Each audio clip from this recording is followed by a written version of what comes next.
Hi, I'm Kathy from Stitch It Together, and I wanted to make a video to show you how you can recover from a unexpected shutdown in Pattern Eclipse. I saw a post recently, and believe me, this has happened to me as well, where someone had to turn off their machine. It was stuck. And for whatever reason, they were going to have to recover from Pattern Eclipse, except they didn't know that there really is a recover feature for Pattern Eclipse. So she didn't know how she was going to get back and finish her eclipsed portion.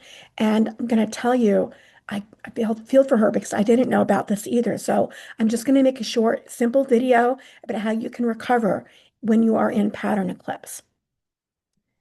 So let me share my screen. I'm going to very quickly set up in QCT, a pantograph, but this same procedure would work inside of Select and Sew as well. So let's just set this up. Okay. To normal sized, like maybe a baby quilt size. And again, it doesn't really matter what I'm picking right now because it's just to show you the procedure for the recovery. So I'm just going to say sew in zones. I'm not going to save anything, but you really should. So what I'm going to do is I'm going to place this pattern, and now I'm going to go into plugins, and I'm going to use Pattern Eclipse to just do like a square. So here I am. I'm just going to do this.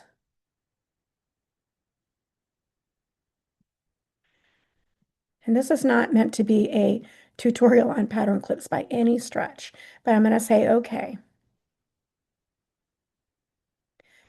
So here I am in pattern clips, and if something were now to happen and I had to shut down, there's a few things that you're going to want to make sure that you have before you do the shutdown. First, make sure that you mark your points. Mark where your corners are if you haven't done that already.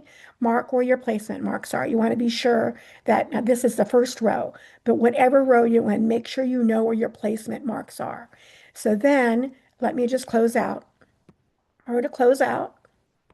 Let's go back to home. And if I were to have the shutdown, and if I were now to open back up into Pantograph, so now I would want to set my safe area and all of that again.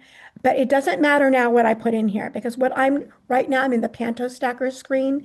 And if you were in Select and Sew, you'd be in the Select and Sew screen as well. What I'm trying to do is get into the Quilting Interface screen. And so it doesn't really matter. I can pick anything, I could set anything new up. It wouldn't really matter. So here I am. I've just even picked a different one. So I'm going to say sew in zones. And I don't need to save this, so I'm going to say no. But what you need to do first is then you're going to need to go to those marks and you do need to set or place your pattern. So you need to go back to wherever your marks were and place your pattern. Then you can go to plugins and see this one right here. It says recover. So you push on recover, and as you see, that other pattern disappeared. And here's my pattern eclipse from previously. So there is a way to recover from when you have pattern eclipse. And again, this would work exactly the same way in Select and Sew. So you would need to use repair pattern, and you would want to go to wherever that last stitch was or closest, and then you would want to say closest stitch, and you might need to use your nudge buttons to make sure that it's perfect, or as close to perfect as you can get it. But now you see you don't have to mark your shape again, and you would be able to hopefully pick up right where you left off.